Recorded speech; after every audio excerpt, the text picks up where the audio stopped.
ইফতারের ব্যাপারে আপনাদের কাছে একটা উপদেশ নয়, একটা অনুরোধ করছি, জাস্ট অনুরোধ, ছোট ভাই হিসাবে আপনাদের অনুরোধ। সেটা হচ্ছে মাঝে মধ্যে মানুষকে এনে ইফতার করাবেন। খালি মানুষের ঘরে গিয়ে ইফতার খাওয়ার ধান্দা করবেন না, মাঝে মধ্যে মানুষকে নিয়ে ইফতার খাওয়াবেন। এবং ইফতার খাওয়ানোর ক্ষেত্রে গণ্যমান্য মানুষ টানুষ বাদ দিয়ে সর্বপ্রথম নিজের আত্মীয় স্বজনের দিকে নজর দিবেন। আপনার আত্মীয় স্বজনের মধ্যে কেউ আছে হয়তো দরিদ্র, আপনার অবস্থা ভালো কিন্তু হয়তো কোনো একটা গরিব পরিবারে আত্মীয় স্বজন বিয়ে দিয়েছেন, হতেও পারে। বা মানুষের এরকম অবস্থা হয়, এক সময় টাকা পয়সা ছিল, এখন হয়তো নাই কয়েকদিন। এদের হক রয়েছে আপনার উপরে।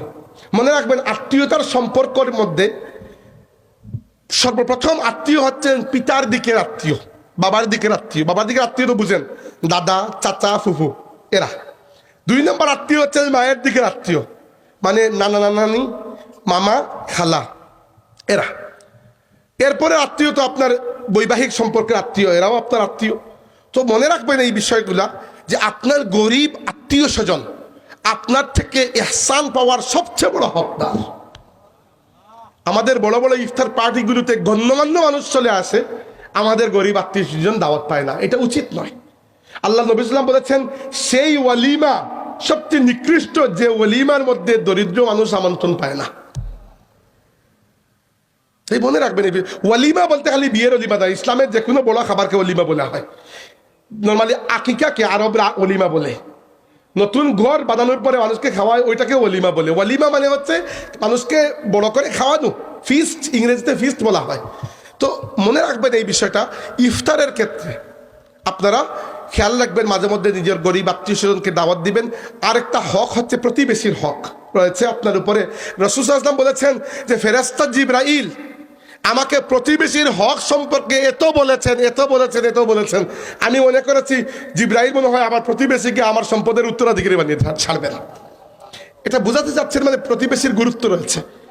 এছাড়া আরেকটা জিনিস মনে রাখবেন, আমাদের সমাজে যে ইফতারি দেওয়া নেওয়া হয়, ইফতারি দেওয়া নেওয়া করতে পারেন, সমস্যা নেই, কিন্তু এটাকে কারো উপর মানে বোঝা বানাবেন না, দয়া করে কারো উপর বোঝা বানাবেন না। ইফতারি দিতে পারেন, ইফতারি দেওয়া কোনো অপরাধ নয়, কিন্তু ইফতারিটা সামর্থ্যের ভেতরেই রাখবেন। এরকম করবেন না যে সমাজে আপনি একটা অলিখিত নিয়ম বানিয়ে নিয়েছেন, দিতেই হবে, না দিলে কোনো একজন মেয়েকে তার শ্বশুর বাড়ি থেকে খারাপ কথাবার্তা শোনাবে, এইরকম রেজিল শ্বশুর বাড়িতে তো প্রথমে বিয়েই দিবেন না। আর যদি দিয়েও দেন বাই চান্স, তাহলে এটা এতটুকু শক্ত থাকবেন যে আল্লাহ যেহেতু ফরজ করেন নাই, অতএব তুমি ফরজ করার কেউ নও। হ্যাঁ, আমার সামর্থ্য থাকলে আমি 100 বার দেব, সুন্দর করে দেব, কিন্তু যে দেয় না তাকে নিয়ে কোনো কটু কথা বলবেন না। মনে রাখবেন, শরীয়ত শুধুমাত্র সাবিত হয় আল্লাহর কথায়, আল্লাহর রসুলের কথায়, আমার আপনার কথায় শরীয়ত সাবিত হয় না। অতএব এটাকে একটা সুন্দর সংস্কৃতি হিসাবে রাখবেন, গলার ফাঁস বানাবেন না। এটা আমি প্রায় বলি। আমি ইফতার দেওয়ার মোটেও বিপক্ষে নই, ইফতার নেওয়ারও বিপক্ষে নই। এটা ইসলামী সংস্কৃতির একটা অংশ বলে আমি মনে করি, কিন্তু এটাকে দয়া করে মানুষের বুকের উপর পাহাড় বানাবেন না। সামর্থ্য থাকলে দিবেন, নাই খালাস, কে কি বলবে? যে আপনাকে বলবে যে ইফতার কেন দেওয়া নাই, আপনি বলবেন আমার ইচ্ছা হয় নাই, আল্লাহ ফরজ করেন নাই, তুমি আমাকে জিজ্ঞেস করার কি আমার?